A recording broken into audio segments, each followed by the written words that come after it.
Olá, esse é o Papo CDL, o podcast da CDL Florianópolis, para trazer muita informação e conteúdo para você, associado, empresário e empreendedor. Eu sou o Thiago Jasper, diretor de marketing da CDL, e aqui comigo estão essas grandes feras para a gente bater um excelente papo hoje. Vou começar a apresentação aqui pela minha amiga Clarice Mendonça, que é gerente de cultura de marca da Urbana. Aqui também o Anderson Silva, jornalista da NSC, e Carlos Caran, consultor do Sebrae. Sejam bem-vindos, pessoal. Muito obrigado por ter aceito o convite aí para esse papo bem bacana. E vamos começar de maneira bem breve, assim, passar a palavra já para a Clarice, para que cada um possa se apresentar, trazer um pouquinho quem é a Clarice, quem é o Anderson e quem é o Carlos aí para a gente. Obrigada. Eu sou a Clarice, eu trabalho na Urbana, Cidade para Pessoas, uma incorporadora que desenvolve projetos em diversas escalas, cidades, bairros, que a gente chama cidades-bairros, são escalas maiores de urbanismo. Passeios, que vocês devem conhecer alguns, que tem aqui na cidade de Florianópolis, Passeio Pedra Branca, Passeio Primavera, Passeio Pedra Branca, perdão, em Palhoça, Passeio Primavera e o Passeio Sapiens em Florianópolis. E a gente tem também produtos imobiliários verticais e horizontais. Então, só para contextualizar um pouquinho o nosso segmento. Muito bem, então eu sou Anderson Silva, eu sou jornalista, moro em Santa Catarina já há 15 anos e hoje eu sou colunista, comentarista da NSC, dos vários veículos da NSC, né, tanto a TV, Bom Dia Santa Catarina, Jornal do Almoço, os programas da TV. Atuo na CBN também, tanto CBN Floripa como CBN Joinville, que são as rádios que a NSC administra aqui em Santa Catarina, e também sou colunista no NSC Total, que é o portal da NSC, que tem uma audiência gigantesca, assim como a TV, enfim, então estou nesses três espaços de forma mais intensa, mas circulo, enfim, bastidores, de tudo um pouco, assim, nesse perfil de cobertura de colunista e comentarista aqui no estado. Bem, eu sou Carlos Caran, sou consultor credenciado ao Sebrae há mais de 20 anos nas áreas de planejamento, desenvolvimento do comportamento empreendedor, atuação também com expansão de negócios. A gente trabalha tanto com planejamento de cidades quanto de negócios e também de segmentos que representam os eixos mais importantes no desenvolvimento econômico dos municípios que a gente atende. Então a gente está acostumado a ouvir as dores e ajudar os empresários a buscar um encaminhamento de solução. Bem bacana. Pessoal, para vocês que estão assistindo, então, a gente convidou essas feras aqui para a gente conversar. A Clarice está aqui para trazer um pouco da realidade, que é a gestão de pessoas na prática, né, Clarice? Ela deve ter um time gigante aqui, ela vai trazer um pouquinho disso. O Anderson veio para contribuir com essa visão da comunicação, o quanto a comunicação é importante para esse pilar essencial que é a gestão de pessoas na empresa, e o Carlos, que é o nosso consultor do Sebrae, que está diariamente ouvindo a dor de todo empresário, todo empreendedor, não só em gestão de pessoas, mas em N assuntos aí dentro da sua consultoria. E para começar, eu já vou jogar um assunto aqui, para que eles já possam contribuir com um pouco da experiência, talvez até a Clarice. Como que é fazer a gestão de pessoas que são focadas, né, a arquitetura, enfim, isso exige um processo criativo, um processo técnico, então, e pessoas profissionais de diversos perfis, né, para contribuir em um projeto. A gente sabe que o Passeio Pedra Branca, por exemplo, que é muito conhecido aqui, quantas mãos, né, para chegar naquele resultado e quantas pessoas diferentes, e a gente tem que comunicar de maneira diferente para cada um. Como que é isso, Clarice, na prática? Legal. Acho que esse é o grande desafio e a grande beleza da área de gestão de pessoas, né? É a gente lidar com a diversidade de pessoas, de públicos. No meu caso, eu trabalho, então, na cadeira de cultura e marca. Isso significa que eu estou na área de gestão de pessoas internamente e também na área de marketing, o que tem uma grande sinergia, porque a gente fala de pessoas como um todo.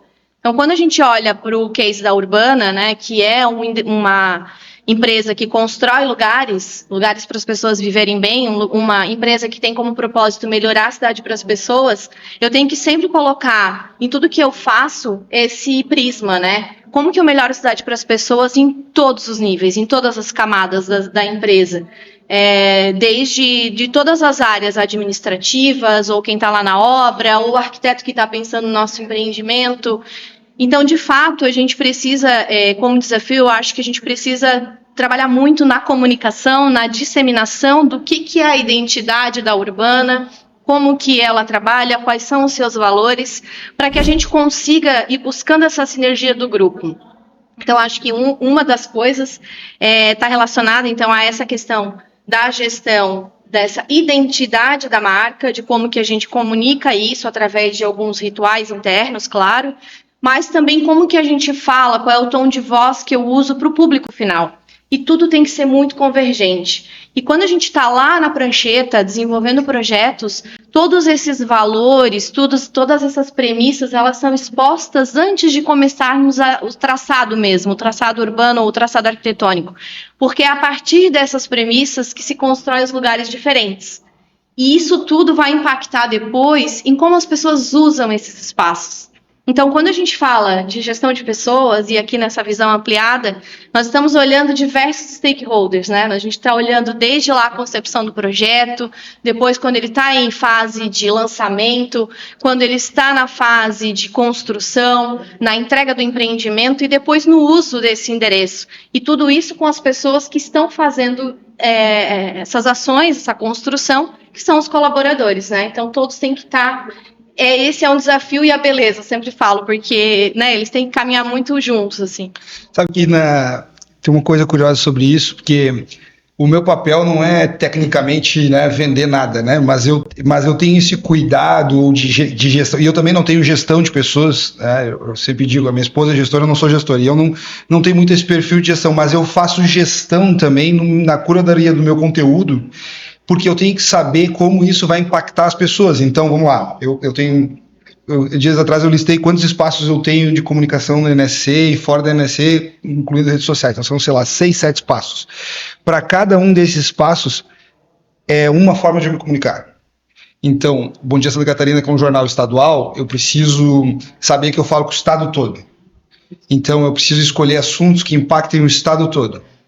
Então, se eu falo muito da Grande Florianópolis, o cara lá no extremo oeste, isso não é importante para mim. Então, eu tenho que entender que esse assunto é mais sensível para uma outra região e saber abordar esse assunto. E aí, vamos lá, aí o Jornal do Almoço, que ele é dividido. O Jornal do Almoço, ele tem um Jornal do Almoço Florianópolis, um Criciúma, um Chapecó, um Joinville e um Blumenau. Então, para esses aí, daí é diferente. Então, quando eu entro ao vivo aqui, eu sei que eu estou falando com a Grande Florianópolis e com a Serra e o Meio Oeste. Então, eu consigo falar de um jeito diferente. E os horários também mudam. Quem assiste o Jornal de Manhã é um público, quem assiste o Jornal de Meio-Dia é outro público, quem assiste o Jornal de... Então, para cada um desses, eu faço uma gestão também, mas uma gestão de conteúdo para que isso possa impactar melhor. Então, de meio-dia eu uso uma linguagem diferente também. Tem que lembrar que eu estou numa TV aberta, não é TV fechada, então se eu estivesse num canal fechado, uma Globo News, por exemplo, é um outro discurso, é uma outra fala. Então isso é uma coisa que é interessante fazer, e quando a gente tem esse cuidado, isso funciona mais. Eu gostaria de dizer para as pessoas que o mais legal para mim é quando uma pessoa me encontra na rua e diz assim, você me representa. Que, cara, isso é um negócio que não tem preço, né? Eu quero dizer pra ti que tu representa ele, e isso mostra que dá certo quando tu toma certos cuidados com o que tu tá oferecendo. Então, assim, o meu não é um produto de venda, mas eu cuido disso. Eu cuido para que aquilo impacte a pessoa, para que pelo menos, mesmo que ela diga, não concordo contigo. Não, eu acho que isso que tu disse aí é uma bobagem. Tudo bem, mas pelo menos aquela pessoa prestou atenção, captou aquilo, refletiu sobre aquilo e disse, não, eu não concordo contigo. Então, no meu dia a dia, esse vai muito, muito, muito junto àquilo que vocês fazem aí, que tem que ter esse cuidado de gestão de pessoas, que é tu impactar as pessoas para fora com aquilo que tu comunica, que acho que é fundamental. É interessante porque a Clarice trouxe a importância da identidade, do alinhamento dessa identidade, desse propósito da organização, os objetivos das equipes, e o Anderson traz a importância da comunicação, que se a liderança não dominar essa competência, ela não consegue compreender para quem ela está falando. Você distinguiu bem, quando eu estou falando para uma região, eu tenho que usar uma abordagem diferente de outra região. Então isso, para as lideranças de uma organização, para os donos do negócio, são aspectos fundamentais, né? E são aspectos que até contribuem para a diferença entre um bom e mau desempenho. O Sebrae faz um diagnóstico gratuito com milhares de empresas do estado, E uma das perguntas importantes que é aberta, que o diagnóstico faz, é qual é o maior desafio da sua empresa? E a gente às vezes espera que ele vai dizer falta de dinheiro, né? Problemas econômicos, ele diz lidar com as pessoas, né? A maior parte tem o maior desafio deles em não só contratar, como desenvolver e engajar as pessoas, né? Ou porque não tem comprometimento, ou porque tem consequência disso um turnover elevado, né, um absenteísmo elevado, e eles não conseguem ter soluções tão práticas para essa questão. E a gente está aqui debatendo justamente aspectos que estão na base disso. E as pessoas, por outro lado, elas vão buscar algo antes de entender o que elas têm a servir dentro da organização para os seus clientes. Então, a postura, a atitude das equipes nasce em si mesmo, né? Então, cada colaborador, ele precisa, antes disso, você vai precisar de diagnosticar na seleção, né?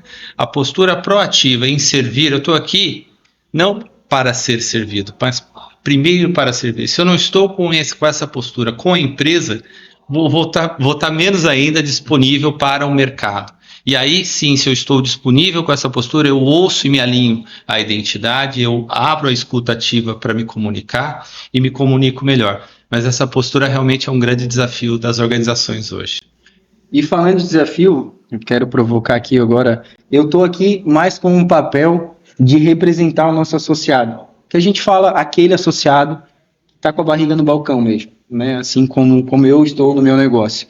E, Clarice, queria que você me começasse a responder, e os demais podem contribuir, o que você considera essencial para a construção de uma cultura de uma marca? Para que esses colaboradores que entrem comuniquem da forma que a marca pensa, que a marca quer transmitir e que, no teu negócio, principalmente, quer transmitir para aquele projeto. Que outras pessoas vão usufruir daquele projeto. Então, o que você considera essencial assim, para a formação dessa cultura e dessa equipe? Eu acho que, em primeiro lugar, na questão de marca, tem a ver com a verdade. Eu sempre trago isso em todas as coisas que a gente faz. Eu acho que quando a gente comunica a verdade, quando a gente faz todo um planejamento de marketing ou na área de gestão de pessoas, como que eu vou comunicar com o meu público, o que eu tenho que dizer, se aquilo sai de maneira natural e espontânea e é verdade, funciona muito bem. Senão, é truncado. E quando é truncado, tem que parar e entender o que está acontecendo, porque geralmente a gente pode estar criando histórias ou subterfúgios para encontrar um caminho que é melhor, quando na verdade o melhor caminho é a gente seguir o caminho da verdade. Então, quando a gente entende muito o nosso negócio, a essência dele, quando a gente acredita de verdade nesse propósito que a empresa tem, e que com certeza tem que estar alinhado, né, com o empresário que ali está, e como você falou, no recrutamento e seleção, as pessoas que chegam têm que ter fit cultural, porque senão não faz sentido nenhum, a pessoa não vai ser feliz dentro da empresa, e isso faz a diferença, faz muita diferença. Então, eu acho que a verdade, para mim, é o que mais se destaca quando a gente pensa num posicionamento de marca. E daí, só para exemplificar, eu moro na Pedra Branca há 18 anos. E eu trabalho lá há 18 anos. E então eu venho construindo esse trabalho, o meu trabalho se mistura muito com a minha vida pessoal, né? E eu fico muito orgulhosa disso, porque quando eu falo que morar perto do trabalho é muito bom, é saudável, que seus filhos podem ir de bike para a escola, que o seu filho pode passar lá onde você trabalha, te dar um beijo antes de ir para casa. Eu posso falar isso porque eu vivo isso todos os dias da minha vida. E foi uma escolha, né? Então, quando a gente está, né? Porque eu acho que a gente tem que estar conectado com aquilo que a empresa está fazendo, mas quando a gente está numa cadeira, a gente tem uma grande responsabilidade de transmitir a verdade. E de levar isso para os colaboradores. E quando a gente fala em verdade, a gente também tem uma série de... Você cascateia, né? Então, desde um feedback. Não adianta fazer um feedback que não é claro. Não adianta fazer um feedback que não é verdadeiro. A pessoa não vai evoluir. né? Então, eu acho que, para mim, essa é a base. Isso vale muito, refletindo aqui, porque isso vale para tudo, né? Eu disse recente uma palestra que eu fiz justamente, estava falando com vereadores. E eu disse assim, não adianta você ser um vereador lá e você subir na tribuna, fazer um discurso, se você não vive a cidade, você não usa o transporte público. Eu sou jornalista, eu uso o transporte público. Eu uso ônibus para ir trabalhar, para voltar. Às vezes eu quero fazer um deslocamento. Hoje eu vou pegar um ônibus. Porque eu falo sobre ônibus, eu falo sobre transporte público. Que adianta eu ir para a televisão se eu não conheço o transporte público? Eu vou dizer, o transporte público está cheio, o transporte público está ruim, o ônibus está quebrado. Né? Não adianta nada, não funciona. Então tem que vivenciar as coisas. Eu acho que nas empresas, eu acho que isso é mais nítido ainda. Se não vivencia, se não tem o clima, não repassa isso para quem está embaixo. Acho que isso é. E para mim isso cara, é uma coisa muito. A tua expressão assim de transparência, de mais do que comunicar, fazer, né? Ser a verdade, né? Aquilo ali não ser só uma frase, um slogan. Não adianta ser um slogan se tu, né? Aquilo não. Então acho que isso vale para praticamente tudo, né? Tem que saber viver aquilo que tu está expressando. Sem dúvida, os relacionamentos organizacionais, eles são pautados em confiança e coerência. Esses 2 Cs, né? Acabei de inventar 2 Cs aqui, mas é o que eu mais escuto dos empresários, é que os colaboradores não agem com coerência com aquilo que eles esperam, eles não contribuem com aquilo que eles podem fazer. E da parte dos colaboradores, os líderes não lideram pelo exemplo, ou seja, eles também não estão coerentes com aquilo que eles dizem que a organização espera e o que a organização poderia fazer por eles. Então, essa coerência é algo que precisa ser construído desde a contratação, passando pelo desenvolvimento das pessoas, e essa construção de equipe está pautada por essa atitude que é autêntica, que alinha os valores da empresa, mas que ao mesmo tempo comunica isso de maneira assertiva, que não distorce essas informações ou que não faz de conta que aquilo não existiu para tentar resolver as coisas, porque essa falta de coerência vai desgastar os relacionamentos e aí você não consegue construir nada com valor, com relacionamento sem confiança e desgastado. E eu acho que tem um negócio de engajamento também, né? Quando tu olha o teu líder ali fazendo aquilo, ou o dono da empresa, sei lá, tu olha e pô, ele tá fazendo, eu também vou, né? Coerência. Inspira também, a raça sem dúvida. E tem coerência, exatamente. As coisas começam a convergir, né? Ele fala, mas ele faz, né? Então, esse é o caminho, acho que a gente tá e vai demonstrando, é aquele famoso os valores da parede. Isso. Poxa, se estão lá, mas não tem o cumprimento, não faz nem sentido estar lá, né? A gente até fez um trabalho bem interessante durante 1 ano lá na Urbana, a gente dissecou os valores, a gente destrinchou eles junto com todas as lideranças e com toda a equipe, dizendo assim, para cada valor, nós vamos listar comportamentos que estão adequados, comportamentos que não estão adequados, para que a gente consiga enxergar na prática e de maneira muito rápida, isso aqui está desalinhado. Isso aqui está alinhado. A gente chamou de os do's e don'ts dos valores. Isso virou um documento, uma página, uma one page, tão importante que quando alguém tem dúvida, isso aqui realmente está desalinhado, eu posso falar sobre isso. E aí não tem hierarquia. Todo mundo pode falar, né? Pode falar sobre isso, porque está claro, tá bem. Os valores servem para todos, né? Isso. Como a lei. Deveria ser. Vocês estão trazendo algo aqui que me faz... pelo menos eu, né? A gente é de uma geração que aprendeu muito, né? No faz o que eu digo e faz o que eu faço. Os nossos pais, na verdade. E a gente tem gerações novas chegando, entrando no mercado de trabalho, que não é uma geração que compra isso, né? Antigamente, se tinha um pai que fumava, ele falava, você não pode fumar, né? Mas aí tu ficava ali na mente, mas por que eu não posso? Não tinha aquela coerência que você não existia, a gente obedecia. E hoje, você trouxe agora, a liderança, é o exemplo, né? Quem é pai recente, como eu agora, estou vivendo muito isso. Como é que eu vou ensinar o meu filho a criar o hábito da leitura se eu não dou o exemplo da leitura? Então, é prático. E aí eu queria saber de vocês, assim, como que a gente faz, quais os truques, quais algumas dicas para que a gente possa reter, de fato, essas novas gerações que entram nas empresas para trabalhar, mas que elas são gerações que não estão preocupadas com o tempo, com a carreira ali dentro, e sim por um propósito, por uma cultura de valor e tal. Então, como que a gente faz para reter? Porque eu escuto isso muito o Carlos deve escutar muito isso, né? Rotatividade, as pessoas que não ficam, a gente investe em treinamento e aí pouco tô saindo, porque lá não tá recebendo mais, não, porque lá é mais legal. Quais dicas, assim, na prática, que vocês conseguem nos ajudar? Aqui agora eu tô trazendo uma dúvida de associado e dos associados. Legal. Querem começar? Não, fica à vontade. Existem várias situações que fazem com que com esse relacionamento dos colaboradores com a organização se desgaste, para que ele não se sinta engajado, motivado o suficiente para se engajar, ou mesmo desista, né, da sua posição. As questões ligadas a aprendizado e crescimento, elas motivam, e essas situações que eu vou falar agora, elas não são estanques, elas não são isoladas, elas se combinam, né? Então, tem pessoas que, quando elas sentem, principalmente os mais jovens, que não estão aprendendo, que não estão crescendo, se você não identificar que você precisa dar oportunidade para elas explorarem seu potencial, elas vão se desanimar, elas vão se desmotivar. Outras pessoas, elas precisam estar num ambiente cujas relações gerem bem-estar. Em alguns casos, você tem um estilo de gestão mais assertivo, pragmático, exigente, ao ponto de que as pessoas nos relacionamentos, para conseguir os seus resultados, acabam desgastando o tratamento com as pessoas. Eu já trabalhei na Ambev, por exemplo, fui 2 anos de gerente da Ambev.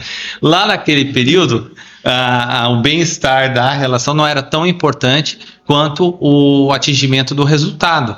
Hoje evoluiu bastante, tanto que a Ambev nunca conseguia estar nos rankings de melhor empresa para se trabalhar. Hoje já melhorou.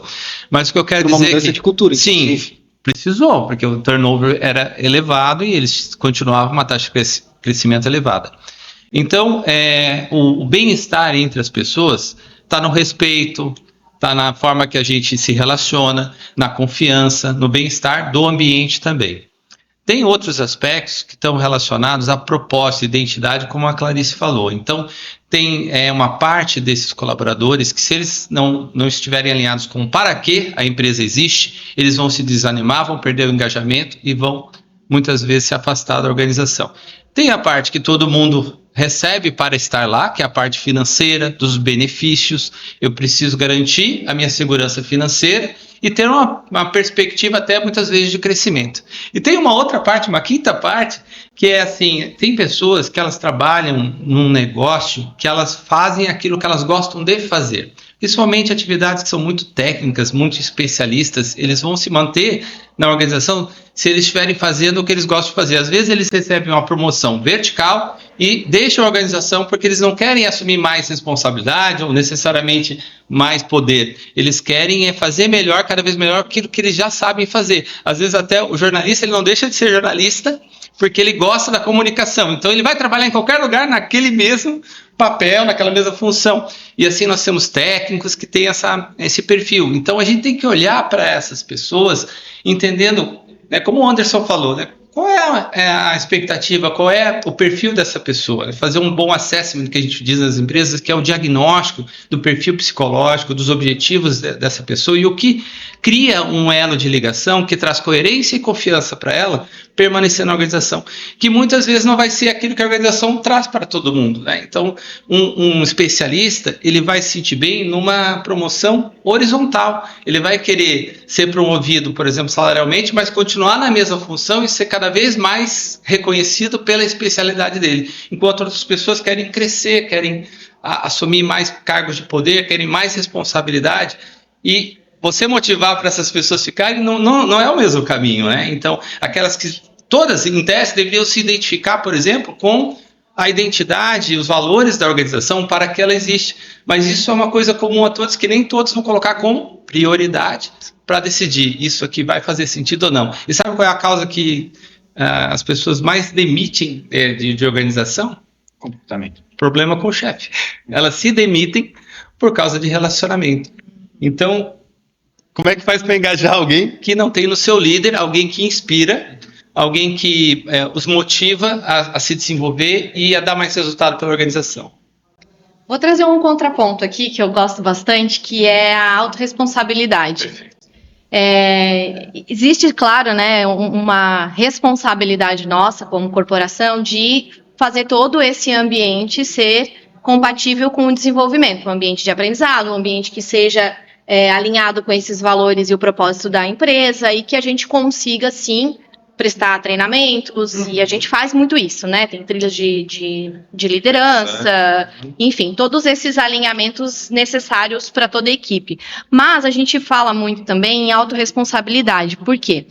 Em todas as camadas, e aí trazendo também os mais jovens, né, que foi a tua provocação, a gente tem que estimular, na verdade, para onde a pessoa quer ir, como falaste muito bem. Então, o técnico não quer subir de cargo em níveis hierárquicos normais, convencionais. Ele quer uma outra linha de crescimento.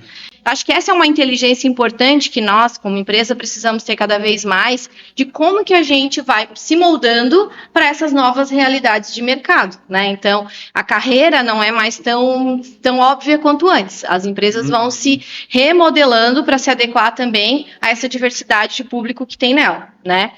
Mas a autorresponsabilidade trazendo para isso, porque o colaborador também precisa querer, né? Quem está na empresa e o líder também precisa querer. Então, por mais estimulado que seja, por mais programas que tenha, por mais benefícios, o que for, se a pessoa não encontra nela aquela vontade, né, de se desenvolver, de crescer, de levantar a mão e dizer, eu gostaria de fazer tal curso, será que é possível?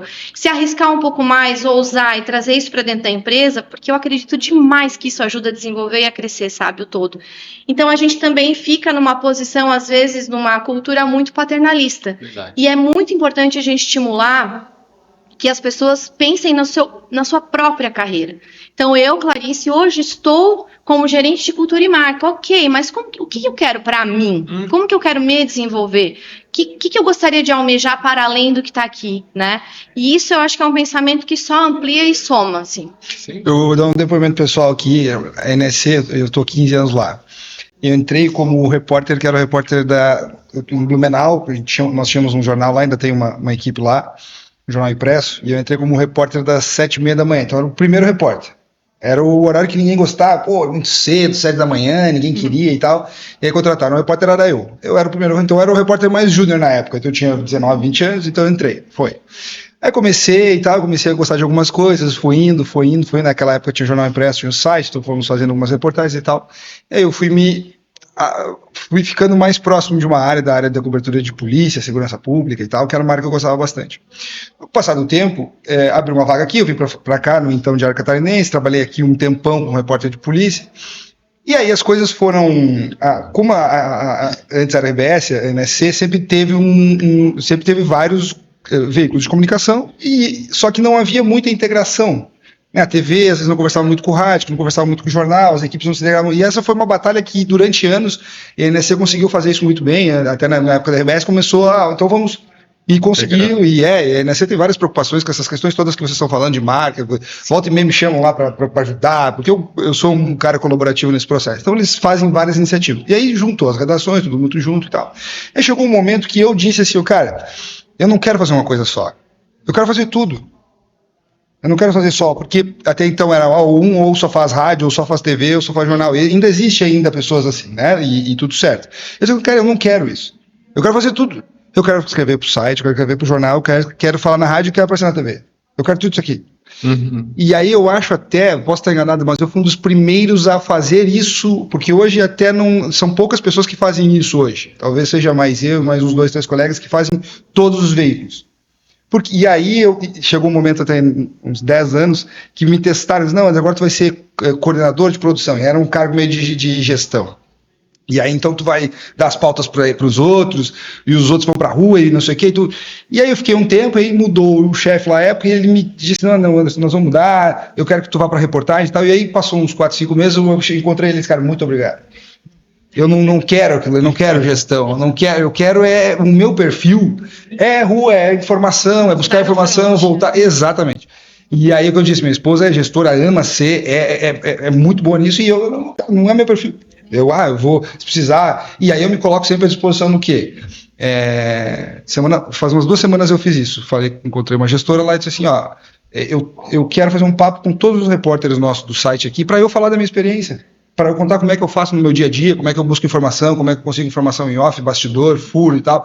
Reúne todo mundo, e a gente reuniu numa sala, todo mundo, pessoal de outros lugares, e eu conversei com eles, é assim que eu faço, é assim que... Né, tal, até para justamente engajar o público novo né, que às vezes está chegando, ou não tá, ou tá pensando assim, tô pensando em sair, tô pensando em uma outra perspectiva, não consigo encontrar um caminho, e aí um cara mais experiente, no caso ali eu posso dizer, o cara daqui a pouco a pessoa, opa, pô, aquilo ali eu não tinha pensado, aquilo ali é uma ferramenta diferente e tal, então eu me encaixo perfeitamente nisso aí, acho que dentro desse cenário aí, só que, né, eu sei que muitas vezes as empresas têm um pouco de dificuldade de ter pessoas que sejam, né, que estejam tanto tempo e também às vezes estão a fim de ser colaborativos a esse ponto, mas eu sei que tem por aí bastante aqui, enfim. Thiago, eu quero pegar esse gancho, porque deu um exemplo fantástico do que a Clarice estava falando que era realmente importante, né?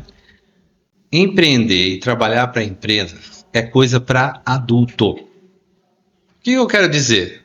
Se você não é capaz de ter autoconsciência do que você quer na sua carreira, entender as suas fragilidades, falar isso não faz bem para mim, isso me faz bem, a empresa não vai descobrir sozinha. Por mais, como ela falou, que a empresa se esforce para colocar as pessoas certas no lugar certo, você não sabe para que você é certo. O que você vai fazer lá? Então nada vai estar bom para você. E aí a empresa vai tentar de tudo e não vai ter muito resultado. Então, primeira coisa, você quer entrar no mercado de trabalho, você como colaborador, você como um potencial líder e até empreendedor, saiba que é um jogo para adultos. É um jogo para quem tem autoconsciência dos seus limites, das suas potencialidades, da sua capacidade de assumir risco como ele assumiu. Eu vou fazer várias áreas, várias frentes. Isso é coisa para adulto. Então, você precisa entender que para você se posicionar dentro de uma organização como líder, você tem que tratar os outros como adultos e estimular deles esse comportamento de adulto. Como a Clarice falou, se você for paternalista e tentar pegar no colo, porque as pessoas têm pouca capacidade de lidar com frustração, você vai aumentar o seu problema. Então não adianta a gente achar que todo mundo vai ter o mesmo comportamento, todo mundo vai se decepcionar, todo mundo vai desistir, se você não tratar seus colaboradores como adultos. Eles vão corresponder como crianças. E aí a criança nunca tá bom. Ela vai lamentar, ela vai reclamar, ela vai botar a culpa nos outros, ela não vai seguir aquilo que a organização necessariamente precisa que ela siga, porque ela não tem essa capacidade de assumir responsabilidade pelas consequências dos próprios atos, que é uma das características do mundo dos adultos, eu assumir responsabilidade pelo que eu faço. Boa. Sensacional, né? Anotaram essa? Anotaram essa, fica a dica, né? Bom, o papo tá muito bom, a gente tá numa conversa e tu já deu aí um spoiler do que eu ia pedir para que a gente pudesse já partir para o final, que é algumas dicas na prática. Então, eu acho que o Karan já contribuiu para a parte dele, sem dúvida. É isso, né? Se a gente não criar colaboradores fortes, né? Se não dá, como tu falou, por mais que a gente crie um ambiente, mas se ele internamente não tem esse ambiente definido, não sabe, não tem autoconsciência, não tem responsabilidade, não assume a culpa. Eu falo dentro do meu negócio, cara, eu prefiro que o cara diga assim, porra, eu errei. A culpa foi minha, eu errei aqui. Cara, ele vai poupar um desgaste com a equipe, de comunicação, de relacionamento enorme, porque ele está assumindo a culpa e está mostrando o seu caráter. Isso. Não, porra, foi minha, desculpa, foi eu. Porque ele vai me poupar o tempo de eu ir atrás do culpado, não atrás do culpado, mas só de culpado, mas de corrigir o erro. Sim. E de consertar para que a gente possa, no meu caso, entregar o trabalho, entregar o meu material, enfim, que eu produzo. Sim. Então, assim, a honestidade, né? A verdade, a assumir, como você falou, assume a culpa, cara. Assume a consequência. Assume a consequência, a culpa. Então, assim, isso eu tenho um desafio para te dar. As pessoas ouvindo esse podcast não vão resolver isso necessariamente sabendo que precisam fazer isso. Elas precisam estar no movimento associativista, convivendo com outros empresários que têm essa maturidade. Eles precisam fazer programas de imersão, como tem o Sebrae, a CDL, para treinar o seu comportamento num ambiente que os estimula a assumir responsabilidade pelos seus atos, assumir riscos, lidar com outras pessoas de maneira a liderar pelo exemplo. Então, tudo isso aí precisa ser experiência. Então, as pessoas ouvirem ou lerem não vai trazer a elas a capacidade de amadurecer, apenas a experiência, a convivência, a experiência, o seu autodesenvolvimento. A ação, né? Ação. Então, vamos lá, pessoal. A gente está chegando no final e recentemente saiu até uma pesquisa do Sebrae comparando esse mesmo período com o ano passado, aumentou 23% a abertura de novas empresas, mês em empresa. Desses 23, parece que 70 e alguma coisa foram mês. Sim. Isso é o reflexo de toda uma crise que a gente teve aí, de pandemia, enfim, de profissionais liberais. E é para isso que a gente, é para esse público que a gente está comunicando muito hoje em dia. A CDL mesmo é uma porta de entrada de novas empresas, novos associados, na grande maioria até MEI, por incrível que pareça, né? Por mais que a CDL seja a Câmara de Desenvolvimento Logista, voltada para o comércio, para o varejo, que foi como foi fundada, mas a gente tem muito associado MEI, prestador de serviço, nesse sentido. Então, para finalizar, eu gostaria que vocês pudessem dar algumas dicas práticas, assim, essenciais, para que ele possa se comunicar melhor, se posturar melhor, liderar melhor, né, conversar com essas pessoas, porque eles vão começar como eu comecei. Eu comecei com 2 sócios, era a gente. Aí depois contrata o primeiro funcionário na época, hoje se chama colaborador, mas na época era funcionário. E contrata o segundo e aí começa a fazer essa gestão. Então, quais dicas essenciais? Vamos começar com as mulheres? Por favor. Eu acho que para mim ficaria o autoconhecimento, que eu acho que é a ferramenta-chave para qualquer líder, para qualquer pessoa que queira se desenvolver, e a consciência. Então, todos os dias mesmo eu procuro entender se o que eu fiz hoje foi consciente, foi com intenção. Por exemplo, eu estou fazendo uma reunião para chegar em determinado objetivo. Então, eu vou racionalizar para chegar naquele objetivo. Vou colocar uma intenção, um objetivo claro, para a gente ganhar produtividade, ganhar várias coisas. Mas quando eu me conheço, eu consigo entender melhor o que está acontecendo, que eu brinco sempre no jogo, no tabuleiro, né? Então, às vezes, algumas falas ou posturas nos desmontam, mas isso é só falta de conhecimento, autoconhecimento.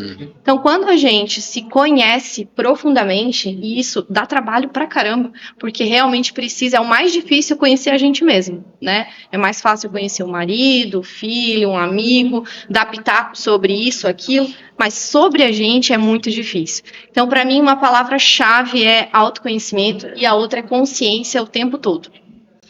Eu circulo muito nos ambientes assim decisórios de poder, assim. Então, políticos e outros grupos assim que atuam bastante nessa questão de poder. E eu aprendi que tem uma coisa que eu acho que se aplica para a nossa vida como um todo, mas principalmente nesses ambientes. Eu acho que nos ambientes corporativos não tenho dúvida nenhuma que é assim também, que as coisas se resolvem 99,9% no jeito e não na força. E isso passa fundamentalmente por uma comunicação muito bem feita, mas não é só a comunicação de você externar, mas daqui a pouco é a comunicação você com outra pessoa, de você resolver aquilo de um jeito. É mais desgastante? Porque seria muito mais fácil de você resolver na força, ela chega lá mas não dá certo. Então eu já acompanhei muitos movimentos decisórios de poder, onde os agentes públicos ou as figuras tentam resolver na força e não funciona. Não funciona. Então, por isso que o jeito, a forma de fazer, o saber com quem falar, o saber construir é cansativo. E eu imagino para quem é gestor, chega ao final do dia assim, cara, não aguento, cansado, deita no sofá e cara, conversei com umas 60 pessoas hoje para resolver um negócio, né? E assim que funciona. Mas é o jeito que resolve, é o jeito que as coisas funcionam. Conversa um pouco o Carlos, conversa um pouco o Thiago, conversa com a Clarice, vai lá e vai, constrói, quando no final do dia está resolvido. E no outro dia vai aparecer outro, e no outro dia vai aparecer outro, e depois vai aparecer outro. Então o jeito de fazer, a forma de fazer é muito importante. Muda o jogo. Muda o jogo. Obviamente que tem um momento que o 0,1% que tu vai ter que fazer numa força ali, não, agora nós vamos, não tem jeito, tentamos, fizemos, vamos ter que fazer de outro jeito. Agora, o ponto principal é sempre o jeito, a forma de fazer.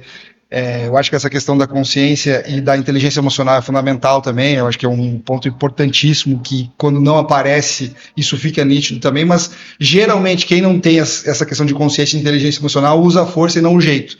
Então, por isso que eu acho que é sempre o jeitinho de fazer correto, o jeito correto, tudo certo, mas no jeito, né, para não parecer alguma coisa ruim, mas no jeito correto de fazer as coisas. Tu me descreveu agora como gestor. Eu, como gestor, eu converso e tento ganhar as pessoas tudo no jeito, né? Agora eu falo com 5 da minha equipe no mesmo dia, escuto diálogos.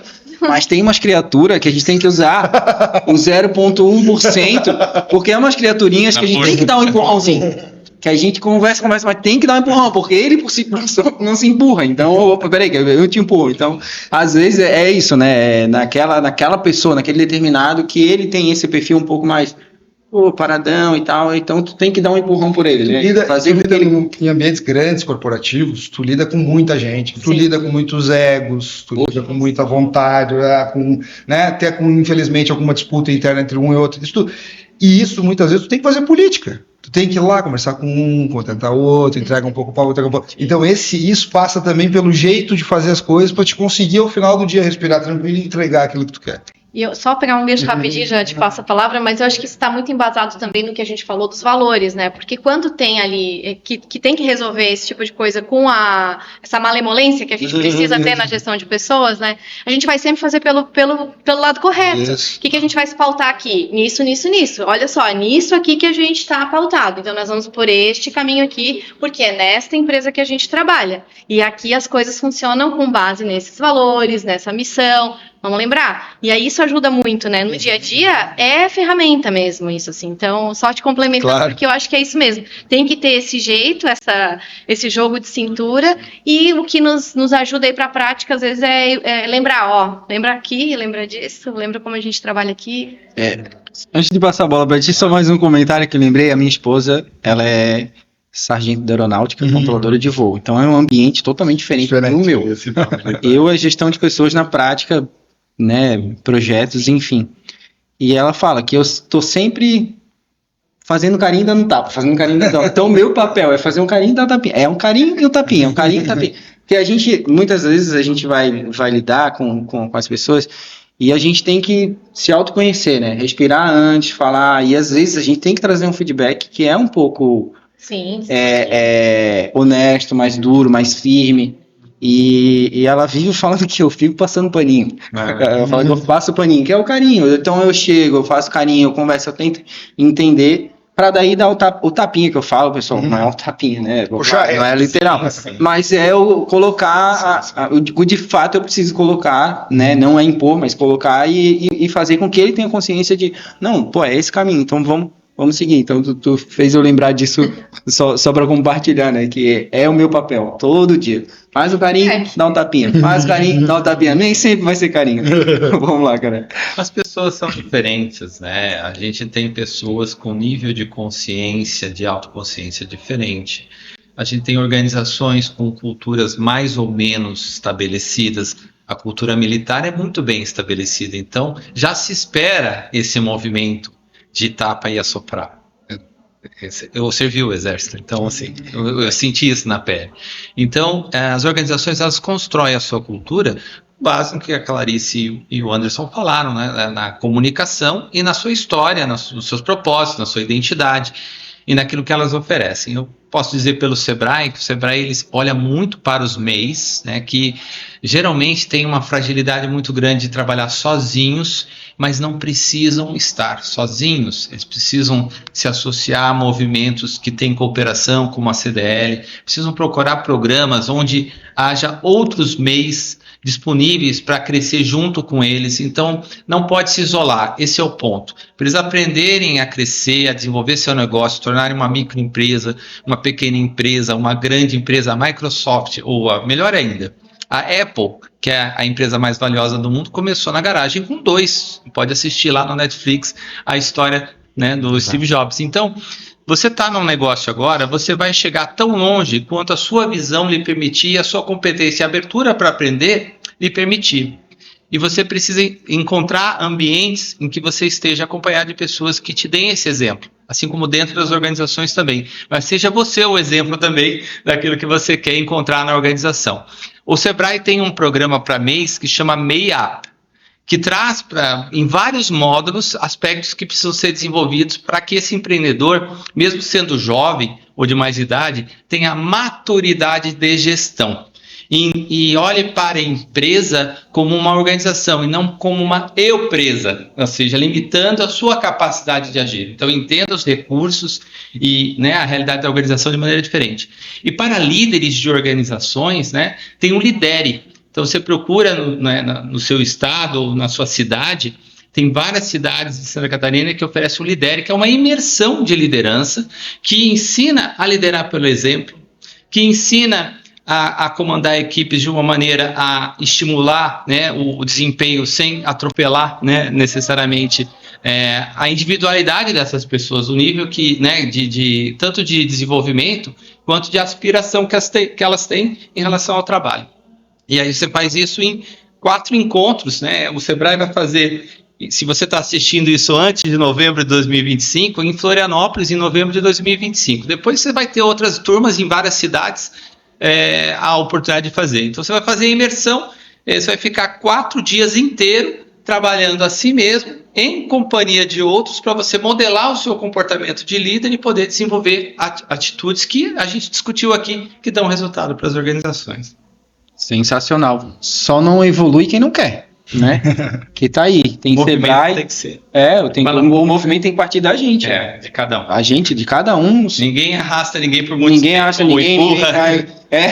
Não Nem sempre a gente vai ficar empurrando aquele mais atrasado. Uma hora a gente vai cansar de empurrar ele. Eu prefiro segurar do que empurrar. Você tá indo muito longe devagar, porque tem muita gente, né?